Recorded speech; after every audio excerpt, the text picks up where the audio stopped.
세상에는 수많은 유형의 사람들이 있습니다. 각각 서로 다른 성격을 가진 채로 말이죠. 우리는 이런 사람들의 성격을 16가지의 MBTI 성격으로 나누는데요. 과연 이 MBTI가 모든 사람의 성격을 담을 수 있을까요? MBTI는 마이어스와 브릭스 모녀가 제작한 자기 보고식 성격 유형 검사 도구입니다. 따라서 누구나 MBTI 검사지에 답하면 자신의 성격을 4개 알파벳으로 표현할 수 있죠. 네 알파벳은 태도와 인식, 판단 기능에서 각자 선호하는 방식의 차이를 나타내는 4가지 선호 지표입니다. 정신적 에너지의 방향성을 나타내는 외향, 내향 지표, 인식의 기능을 나타내는 감각, 현실, 직관, 이상 지표, 판단 기능을 나타내는 사고, 이성, 감정 지표. 위 기능들이 실생활에서 드러나는 생활 양식을 보여주는 판단 계획, 인식 즉흥 지표입니다. 요즘 MBTI가 유행하면서 많은 사람들이 검사를 하는데요. 과연 이 MBTI 검사가 사람의 성격을 말할 수 있을까요?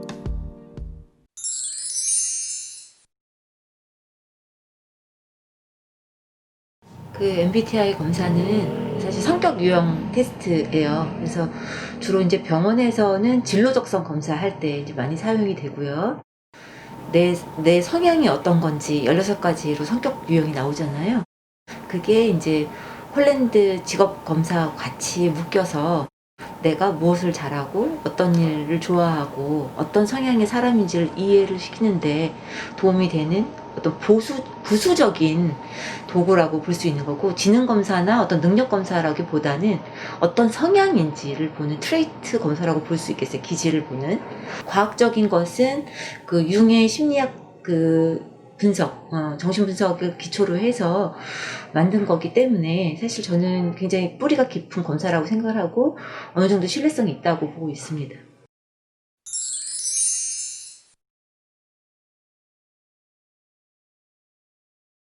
시기적으로 내가 어떤 상황이냐에 따라서 조금 달라질 수가 있어요. 그리고 검사를 하는 것이 실제적으로 전문가가 시행하는 검사와 본인이 인터넷이나 자가로 셀프헬프로 하는 검사, 셀프 테스트 하는 거는 약간의 차이가 있을 수가 있는데, 검사를 하면서 본인 상태를 이야기하는 것이 아니라 내가 되고 싶은 모습이라든지 또는 자기 어떤 성격 부분을 변명하거나 합리화하기 위해서 그 검사를 임하는 경우들이 있는데, 그런 부분만 조심한다면 어떤 성향을 이해하는 데는 도움이 많이 될 거라고 생각이 듭니다.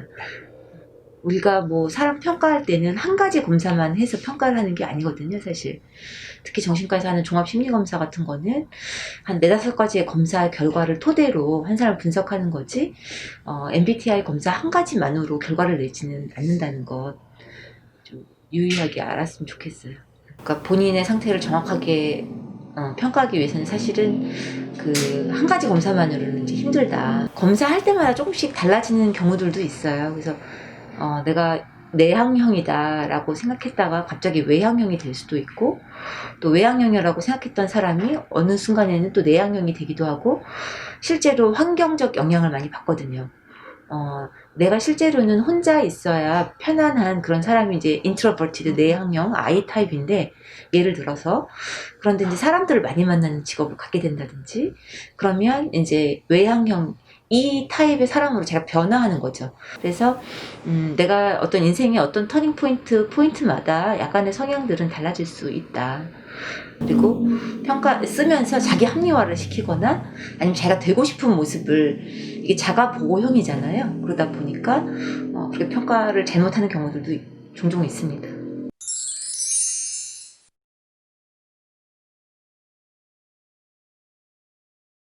마치 MBTI를 뭐 타로 검사나 점쟁이를 찾아가는 것처럼 그 어떤 운수를 점친다고 생각하거나 그러지 말고, 내가 검사를 통해서 배울 점을 좀 취했으면 좋겠어요. 내가 어떤 성향의 사람이고, 아까도 얘기했지만 또 어떤 것을 잘하고, 또 관계에 있어서 MBTI가 또 해결점을 많이 찾거든요. 어떤 성격 유형이냐에 따라서 그 차이가 대화법이라든지 또 저 사람 저렇게 이해할 수밖에 없는 이유라든지 성향들을 좀 더 이해하게 되면 갈등 관계 해소하는 데도 도움이 많이 되고 좀 더 갈등의 소인이라든지 또는 대화 소통하는 데 좀 더 도움이 되지 않을까 싶습니다. 우리가 이런 검사를 하는 이유는 결과적으로는 어느 편에도 편증되지 않고 좀 중간에 오는 것이 사실은 가장 성숙한 인간의 모습이라는 생각이 들거든요. 그래서 너무 외향형이지도 않고 너무 내향형인 것도 아니고 어떤 편중되는 것이 아니라 성숙한 사람일수록 어떤 가운데 중간 정도의 어떤 애매한 그런 성격이 되는 것이 오히려 아닐까 싶습니다. 아까도 말씀드렸지만 한 가지 검사만으로 의존하는 것은 좀 위험하고 여러 가지 검사들을 좀 병행해서 결과를 내는 것이 좋겠다 생각입니다. 저는 조아라고요. 그리고 21살이에요. 혹시 뭐 이과세요, 문과세요? 저는 예체능이고 아, 디자인 전공하고 있어요. 네. 저는 최정은이고요. 그리고 23살이고 이과 전공하고 있어요. 저는 정종엽이라고 하고 저도 공과대학교를 다니고 있는 이과생입니다. 그리고 저는 22살입니다. 놀랐죠? 22살처럼 안 보이는데. 그래서 혹시 뭐 학교 말고 뭐 약간 대외 활동이나 이런 거 뭐 따로 하시는 거 뭐 있으세요? 뭐 혹시 뭐 저는 지금은 없고 지금은 안 하고 지원 몇 번 했다가 몇 개는 안 되고 그냥 딴 거는 또 코로나 때문에 네. 됐다가도 다 온라인으로 한다고 하니까 그래서 취소된 것도 많아. 떨리긴 떨리고. MBTI 검사에 의하면 사람의 에너지는 자신의 내부로 향하거나 외부로 향한다고 합니다. 에너지가 내부로 향하면 내향적이라고 하고 외부로 향하면 외향적이라고 하는데 외향적인 사람은 사교적이고 집단 생활에서 에너지를 얻는 편입니다. 반면에 내향적인 사람은 스스로에게서 에너지를 얻는 편이죠. 혹시 그거 있어요? 이렇게 툭 건드리고 이렇게 뭐 아. 두 손가락 쓰거나 아니면 근데 건드리면 그걸 빼야 돼. 이거에 대한 약간 룰 통일도 해야 된다. 맞다. 이런 거 맞아. 이거 건드린 것만 빼야 된다. 이런 것도 있을 수도 있고요. 오!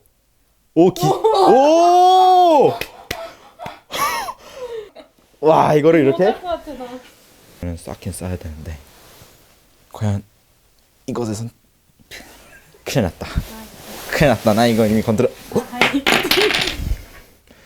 한 번 봐줘. 한 번만. 그거 두 개만 봐. 한 번만 위에 이거 다시 쌓고. 그대로 쌓기. 그대로. 오케이. 대박. 노란색. 와우. 오. 빨간색 나왔으면 좋겠다. 와우.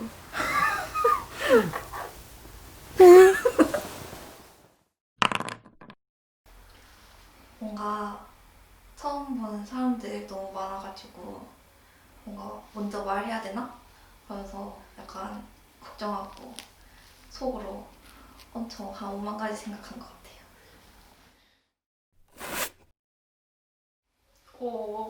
계기라고 하면 고등학교 때 제가 동아리가 합창부 동아리였는데 그때 무대에 한두 번 섰었는데 그때 그 기분이랑 쾌감이 되게 좋았어서 대학 가면 그런 뭐 뮤지컬이나 좀 무대에 서는 동아리 해보고 싶다 해서 들어가게 되었습니다.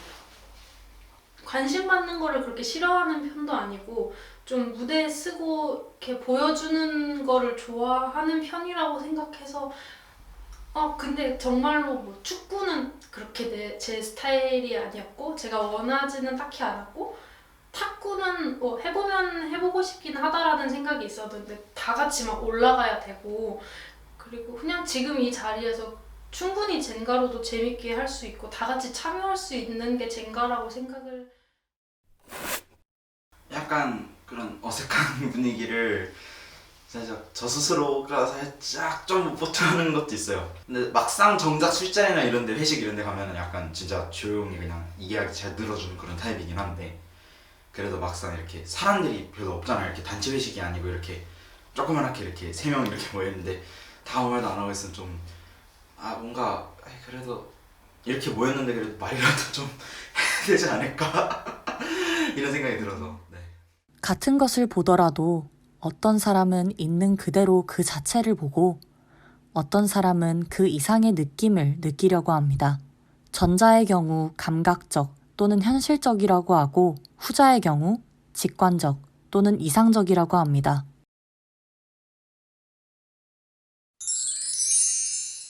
저는 약간 왜 무인도에서 야생을 하는 거랑 실제 마인크래프트라는 게임 아시죠? 약간 재민이들 하는 농담이고요. 이제 그러니까 어린 아이들이 많이 하는 마인크래프트 야생 이런 거랑 하는 거랑 해서 그거를 두 개를 약간 접목시켜서 약간 게임과 현실을 약간 조금 이렇게 같이 섞어서 하는 그런 새로운 컨텐츠를 한번 만들어 보고 싶은 느낌이 있었어요, 사실. 그래서 약간 마인크래프트에서 이제 처음에 야생할 때 나무 3개 캐고 판자 만들어서 뭐 양털 모아서 침대 만들고 뭐 나무 만들고 약간 이렇게 해야 되나? 약간 그런 식으로 이제 그 정석 방식이 있는데 그 방식대로 이제 딱 무인도 가서 그렇게 해서 야생을 살면 살 수 있을까? 예, 원래 이제 피디님한테 제가 그래서 중간에 한번 물어봤던 것도 혹시 현실적인 제약 요소가 좀 많으면은 거기에 맞춰서 좀 더 컨텐츠를 해서 생각을 하려고 그랬는데 그런 요소들이 별로 없다고 하니까 그래서 좀 더 이왕 그렇게 된 거면은 좀 내가 더 찍고 싶은 컨텐츠를 더 만드는 게 맞지 않을까. 저는 그런 약간 매드무비 같은 컨텐츠를 더 찍는 거 만드는 걸 더 좋아하기 때문에 그래서 저는 제가 하고 싶은 영상을 유튜브로 하게 되더라도 제가 만들고 싶은 걸 더 많이 만들 것 같아요. 현실적인 그런 것보다는 약간 제가 좋아하는 걸 만들어야지 영상도 재밌고 그러면은 좀 다른 사람들도 보는데 더 좋아하지 않을까 이런 생각이 들었어요. 네, 그렇습니다. 혹시 어떻게 어떤 컨텐츠를 생각하셨는지? 저는 무인도에서 당일치기 브이로그를 찍는 거를 계획을 하고 처음에는 딱 그 얘기를 들었을 때 무인도를 굳이 내가 가진 않겠지만 가게 되는 상황이 주어졌고 그리고 저는 벌레나 막 그런 거를 너무 싫어하고 그래서 당일치기로 오전에 가서 이제 좀 아무래도 막 편한 장소가 아니고 뭐 벌레도 많고 좀 야생적이다 보니까 편한 복장을 입고 갈 거라고 예상을 하고 그럼에도 좀 이쁜 풍경들을 한번 연출을 해서 사진 찍는 것도 영상에 찍고 싶고 그리고 제가 지금 생각하고 있는 진로가 확실하진 않지만 진로가 그런 화장품 쪽으로 가고 싶기 때문에 그래서 선크림 같은 그런 제품을 제가 만들어서 그 제품에 조금 홍보 효과도 있게 뒷광고? 네? 뒷광고? 앞광고로 해가지고 앞광고? 오케이. 자체 브랜드에서 선크림 영상도 뭐 좋다 이런 얘기도 하고 싶어요. 전 일단 뭘 계획하고 이런 거를 잘 못하고 그런 틀을 너무 싫어해가지고 일단은 무조건 제가 좋아하는 것만 찍고 싶을 때만 찍고 그렇게 내용을 꾸릴 거고 그래서 제가 좋아하는 이런 풍경을 담는 거를 1순위로 하고 그리고 딱 처음 질문을 들었을 때 그럼 누구랑 같이 가지? 이 생각이 딱 들어가지고 혼자 가는 거는 너무 무서울 것 같은데 좀 만만하게 데리고 갈 사람이 누가 있을까? 라고 생각을 했더니 그래서 커플이시겠다? 애인이 생각났네? 해가지고 이제 애인 데리고 가서 애인은 못 무인도를 이제 소개시켜주면 좋겠다 하면서 저 이렇게 기획을 했어요. 혼자는 너무 무서울 것 같아요.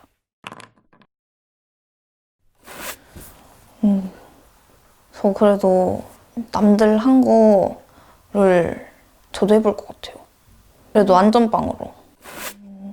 너무 그런 꿈이 생기면은 뭔가 약간 그런 위험 부담을 안고 갈 수가 없잖아요.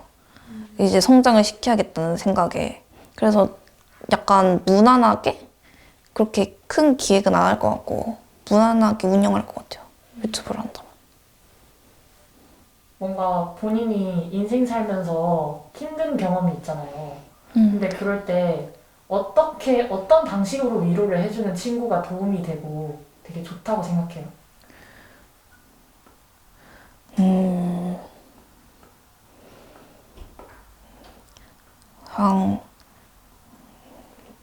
뭐 만약에 오늘 전공 수업 때 교수님이 너무 막 뭐라 해서 까여서 지금 아주 힘든 상태거든요. 그럼 그냥 뭐 교수님 욕해줬으면 좋겠고 뭔가 그런 거 별일 아니니까 신경 쓰지 말라고. 넌 더 좋은 교수를 만나면 될 거라고 해줬으면 좋겠어요. 그러면 되게 감정을 상하게 하는 말투는 아닌데 되게 현실적인 조언을 부드럽게 해주는 친구가 있어요. 그 친구에 대해서 어떻게 생각해요? 근데 대신 현실적인 조언을 되게 뼈를 때려. 근데 무례하진 않아요, 그 조언이. 그런 친구에 대해서 어떻게 생각해요? 앞에서는 그냥 그래 고마워 하면서 넘기겠는데 딱히 주의 깊게 안 들을 것 같아요. 그냥 흘러 넘기는? 그러면 그런 친구를 굳이 막 곁에 두진 않겠네요? 그런 것 같아요. 현실적인 애들, 친구들은 약간 저도 힘이 드는 것 같아요. 좀 스타일이 좀 안 맞다고 느껴져서. 네.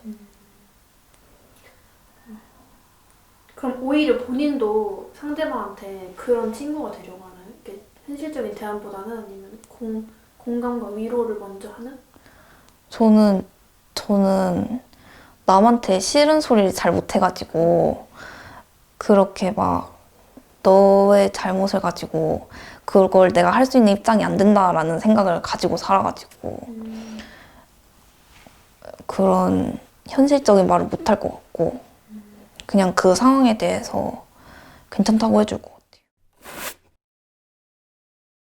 그러니까 위로를 저는 감정적으로 좀 더 공감을 해주는 사람을 더 많이 좋아해요. 사실은요. 좀 현실적인 조언보다는요. 왜냐하면 저는 어떻게 해야 될지 저는 알아요. 저는 그러니까 제가 문제에 부착했을 때 저는 확실히 문제에 부착했을 때 저는 어떤 해결책을 가지고 나는 이렇게 해야 되겠다는 결론을 빨리 내리는 사람이에요. 그래서 나는 이 문제가 있으니까 난 이렇게 해결을 해야 되는데 그래서 그 문제를 가지고 마음이 힘들잖아요. 그래서 마음이 힘들어 친구한테 얘기를 하면요. 친구나 부모님한테 얘기를 했을 때 약간 저는 기대하는 건 그런 거예요. 이 사람이 내 마음을 좀 더 잘 알아주고 좀 더 많이 공감을 해줬으면 좋겠다. 이런 얘기들을 생각을 더 많이 했는데 근데 막상 부모님이나 이제 그런 몇몇 친구들은 조언을 더 많이 해주는 편이죠. 사실은요. 그래서 너는 그렇게 살면 안 되고 너는 이렇게 해서 이런 선택을 했고 이렇게 했어야 됐다. 나는 그걸 바라려고 부모님이나 아니면 친구들한테 내 속마음을 그렇게 털어놓은 게 아니야. 뭐지? 어떻게 해야 하지? 약간 그렇게 생각을 하다가 어차피 가야 된다는 상황이 있고 그냥 딱 주어진 상황의 현실 가능성에 맞게 생각을 한 것 같아요. 진짜로 내가 가서 찍는다면 진짜로 내가 딱 카메라를 들고 진짜 그냥 배를 타고 보낸다 생각을 하고 그러면 이렇게 하지 않을까라고.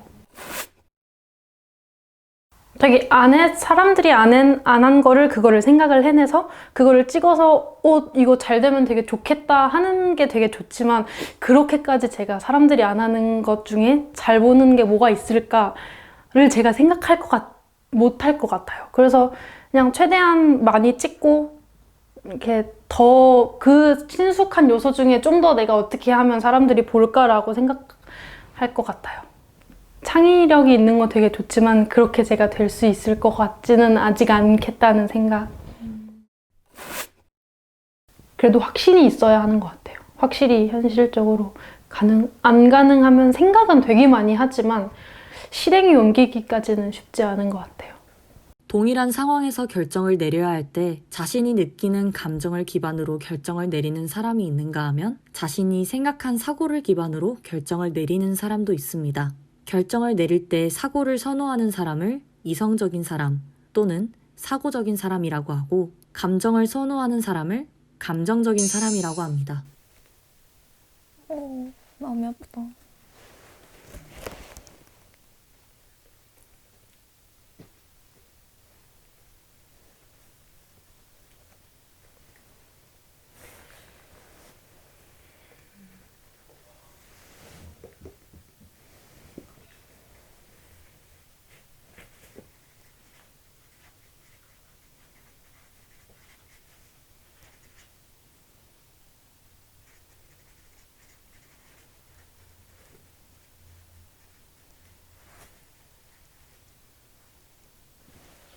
저는 엄마를 떠난 아이라고 있습니다. 저는 어린아이. 저도 약간 순진한 이미지 때문에 바보라는 말을 듣기 때문에 순진한 모습이 대표적인 게 뭘까? 순진하면서도 바보 같은 그런 게 딱 바보 말고는 딱히 생각나는 단어가 없어서 여기 보면 뭔가 막상 다가올 것도 알고 이별이 있을 것도 항상 알지만 막상 정작 그 이별이 왔을 때는 정말 이유 없이 앞뒤 따지지 않고 그냥 엉엉 우는 내 모습을 생각했을 때 어린아이처럼 우는 것 같다고 생각해서 썼습니다. 저는 제 경험을 생각해서 했는데 제가 부모님이 서울 놀러 오시다가 내려가면은 상황이 별로 안 슬픈데 그 남겨진 저 자체를 생각하면은 되게 슬퍼서 공항에서 맨날 울다가 집에 들어가거든요. 그걸 생각해서 이거를 썼어요. 뭔가 뻘하게 웃긴 친구. 생각 힘들 때 뭔가 찾아올 수 있을 만큼 편안했으면 좋겠어요. 지금은 뭔가 위로를 해주고 싶은데 뭔가 마음만큼은 잘 못하는 것 같아요. 그런 상황이 어색해요. 힘들겠다. 괜찮아?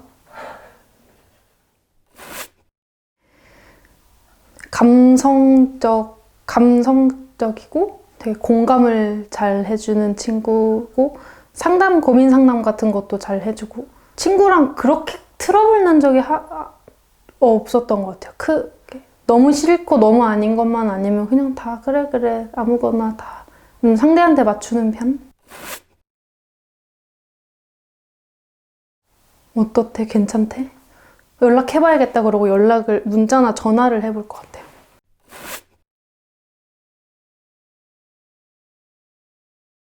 만약에 친구가 힘들다면은 정말 진짜 깊게 위로해주고 공감해주고 현실적인 해결책보다는 좀 더 공감을 더 많이 해주고 감정적으로 더 그런 사람이 되고 싶어요. 사실 그게 저 스스로도 좀 잘 안 되는 부분도 있고 최선을 다하고 있지만 그게 잘 안 되는 부분도 없잖아 있거든요. 살짝 제가 바라고 사는 그 이상형의 한 80% 정도는 되는 그런 친구인 것 같습니다. 저는 친구를 그러니까 여러 명을 사귀는 것보다는 이렇게 좁고 깊게 사귀는 편이라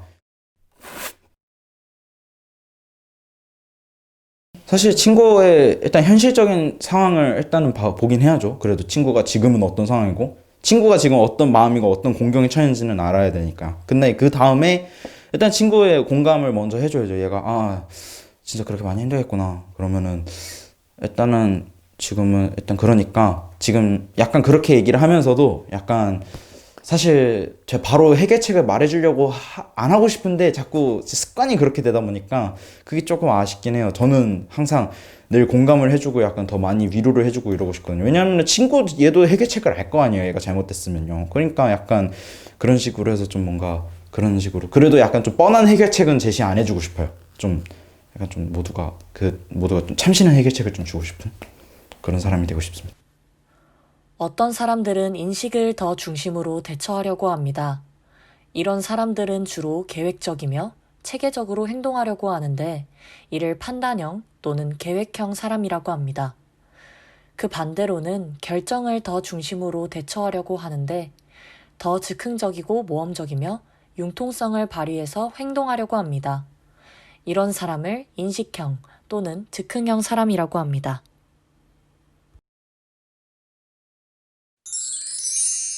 저는 딱 이제 질문을 듣고 어제는 월요일이었고 23일이었고 어제 우선 일어나서 그냥 시간 순서대로 이게 쭉 생각이 들어서 일어나고 이제 온라인 학교 수업을 듣고 그리고 2시에 수업이 끝나서 2시 좀 넘어서부터 점심 식사를 하고 토스트랑 유부초밥을 먹었습니다. 그리고 방정리 그리고 이 사이에는 시간이 막 정확하게가 아니고 그냥 뭐 이것도 하고 정확한 시간이 생각이 안 나서 방 정리하고 다이어리에 계획 세우고 책 좀 읽다가 그리고 수업도 밀린 거 있어서 수업도 듣고 하다가 저녁 시간이 돼서 저녁 먹고 그리고 산책 겸 헬스를 하러 밤에 나가서 운동을 하고 11시 반에 집에 들어와서 씻고 핸드폰을 하다가 잠이 들었어요. 그래서 어제는 딱히 엄청 뭔가를 하지 않았지만 수업 듣고 그냥 계속 집에 있었다가 밤에 운동하고 들어온 하루였습니다. 저는 사실 어제 뭐 했냐고 하실 때 옆에 월요일이라고 하셔서 다행히도 월요일이라는 것 때문에 제가 어제 좀 특별한 일을 했다는 걸 생각을 했어요. 외할머니 댁을 방문했거든요. 집 근처에서 저 혼자 갔어요. 저 혼자 가서 외할머니랑 되게 좀 얘기 좀 하고 혼자 계시니까 그래서 오랜만에 찾아뵈서 같이 얘기하다가 그 얘기한 내용을 생각을 하니까 그 얘기했던 것 중에 오늘 그때 아버지랑 같이 장을 보러 갔었구나. 하나로마트 가서 같이 장을 봤구나. 그래서 김장을 이제 준비를 해야 돼서 장 보러 갔다가 장 보러 갔다가 차 나오면서 이제 과일 인수인계를 받아야 되거든요. 그래서 과일 인수인계를 이제 과 선배한테서 과일 인수인계를 받아야 되는데 그걸 카페에서 했었거든요. 그래서 그거를 이제 과일 인수인계를 했다는 걸 생각을 하니까 그래서 하루에 모든 퍼즐이 딱 맞춰졌어요. 그래서 이제 이렇게 생각이 났어요. 약간 이렇게 외할머니가 제일 중요한 역할을 해주셨죠. 그 다음에 이제 외할머니 댁 갔다 오고 나서 이제 집에 와서 핸드폰하고 게임하다가 배가 고파져서 한 새벽 3시인가 그때 편의점 나와서 제가 게임을 오래 해요. 그래서 편의점 가서 야식 사갖고 와서 야식 먹고 그리고 이제 그렇게 지냈습니다. 그리고 그 중간에 맞아요. 그 영상 편집을 하는데 기존에 했었던 영상을 잠깐 좀 보고 저 스스로 좀 피드백을 스스로 해서 스스로 편집을 조금 해서 좀 다듬고 그런 걸 했어요. 제가 휴학생이다 보니까 휴학을 굉장히 강추해요. 여러분 휴학을 꼭 하세요. 왜냐하면은 인생에서 굉장히 여유로운 시간대를 보낼 수 있어요. 그래서 제가 몇 시에 일어났냐면요. 2시에 일어났습니다. 오전 2시가 아니라 오후 2시예요. 그래서 오후 2시에 일어나서 몇 시에 잘한 건 아니에요. 몇 시에 잤냐면은 거의 한 새벽 4시에 잤거든요. 그래서 아마 그렇게 해도 충분히 삶은 잘 굴러갈 수 있다. 여러분 휴학은 꼭 하셔야 됩니다. 휴학 강추합니다. 저는 하루 루틴이 거의 그 아침 학원을 평일에 박아놔서 9시 반에 그래서 그냥 무조건 8시에 일어나거든요. 그래서 맨날 8시에 일어나서 씻고 옷 입고 9시 30분까지 이제 홍대 학원에 갔어요. 그리고 2시간 수업 듣고 11시 반에 집에 와서 점심 먹고 1시간 낮잠 잤어요.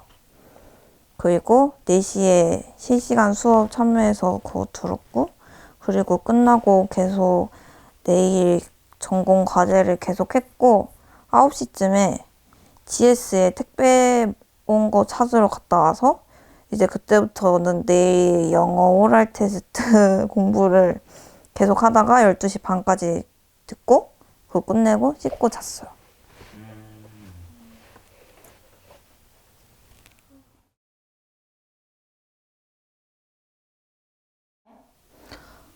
아니요.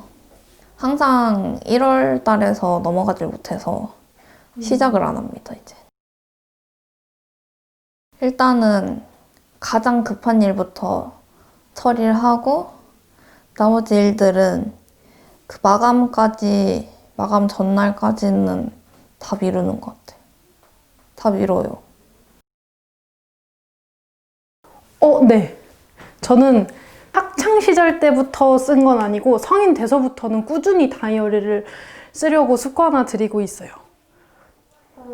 그러면은 어떤 방식으로 쓰시나요? 뭐 시간 순서로 쓰시는지 아니면 할 일을 쫙 써놓고 그냥 지워가는 식으로 쓰시는지? 근데 그게 그때그때 다른데 그냥 큰 한 달치 이렇게 짤 때는 우선 중요한 것들은 다 적어놓고 그리고 약속 있을 때도 잘 까먹을 수도 있어서 약속 같은 것도 다 적어놓고 평상시에는 막 시간 순서대로 오늘은 뭐 하고 쓰진 않는데 만약 뭐 수업이 있거나 아니면 시험 기간에 들어가거나 하면 오늘 꼭 해야 되는 거 적고 네 그렇게 좀 이렇게 차근차근 적고 한 거 지우고 하는 스타일이에요. 근데 일출이 7시 지나면 아예 못 보니까 만약에 일출을 꼭 보고 7시에 봐야 한다면 그걸 먼저 보고 밥을 먹거나 하는 계획을 짤 것 같아요. 고등학교 학창시절 때 엄청 썼어요, 다이어리를요. 그래서 매일마다 약간 쓰라고 해서 쓴 것도 있는데 근데 사실 한 번 쓰면은 죄송합니다. 한 번 쓰면은 매일마다 계속 썼었어서 지금도 사실 다이어리보다는 약간 그날의 생각이나 느낌이 들면은 매일마다 쓰는 건 아니고 약간 그날 특별한 일이 있으면 항상 기록해두려고 하는 습관이 있어요. 갑자기 길 가다가 좋은 아이디어가 딱 떠올랐다 그러면 바로 폰켜서 메모장 쓰고 약간. 그래서 옛날에도 한창 다이어리 앱도 쓰다가 귀찮아서 안 쓰게 되고 약간 그런 게 좀 있기는 합니다.